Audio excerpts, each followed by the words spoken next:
सगळ्यामध्ये म्हणजे आता हे तुमच्या राजकीय करिअरमधल्या सुरुवातीच्या काही गोष्टी आहेत. मला तुमच्या जिल्ह्यातल्या पण एक दोन गोष्टींवरती बोलायचं आहे. म्हणजे आपण वेगळ्या नेत्यांसोबत बोलत असतात.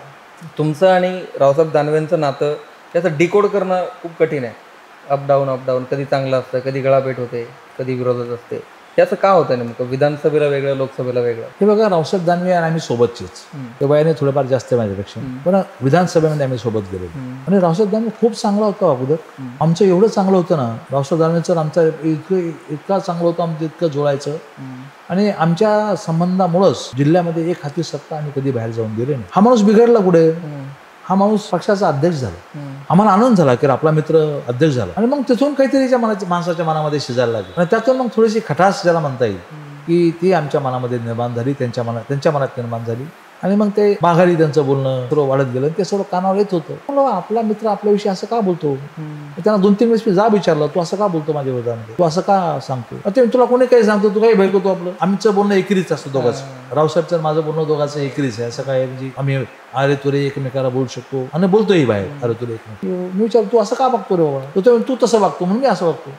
तर हे मला असं वाटतं काही लोकांनी गैरसमज निर्माण करून दिले. काही त्यांच्याही डोक्यात होतं काही. पण तो मित्र बदलला एवढंच मी म्हणू शकतो. मित्र बदलला एवढंच मी म्हणू शकतो. आणि विधानसभेला त्यांच्या भावाने जेव्हा फॉर्म भरला होता इथे तुमच्या विरोधात, तेव्हा तो फॉर्म आपोआप मागे घेतला गेला. म्हणजे तुम्ही तर असं कळतं की कोणाला विनंती केली नव्हती किंवा अजिबात पडद्यामागे काय घडलं? मी म्हणतो तो भरा. पण पडद्यामागे काय घडलं? माझी तयारी पूर्ण होती. कोणी जरी असं आलं असं तुम्ही सर्वांना आडवं करत नव्हतं. माझी पूर्ण तयारी होती यावेळेस. काय प्रश्नच नाही. मी कोणाला मिनतवारी करायला गेलो नाही वापस घ्या कोणी फॉर्म.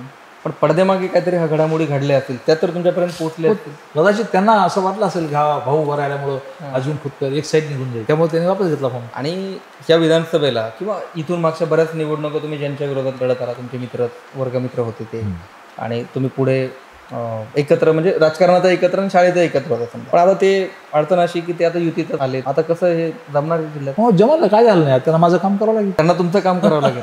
मग अर्थातच करावं लागेल. आणि जर विधानसभेला जागा ही शिवसेनेची आहे आणि मग शिवसेनेचा कॅन्डिडेट अर्थातच मी असणार आहे. तेव्हा माझं प्रचारक म्हणून त्याला काम करावं लागेल. म्हणजे आता वर्गमित्राला तुमचा प्रचार करावा लागेल. आता ते त्यांनी ठरवावं काय. कारण तुमच्या दोघातली जी काही जुगलबंदी, टीका, आरोप, प्रत्यारोप हे गेल्या कित्येक दिवसापासून बघत आलो आम्ही. आणि आता तुम्ही युतीत राहूनच हे परत चालू राहणार आहे. नाही, आता काळाच्या याच्यात काय आपल्याला आहे मला काही माहित नाही. परंतु आता आले तर मला असं वाटतं की आता ठीक आहे, जे पार्टी निर्णय घेईल दोन्ही मिळून ते.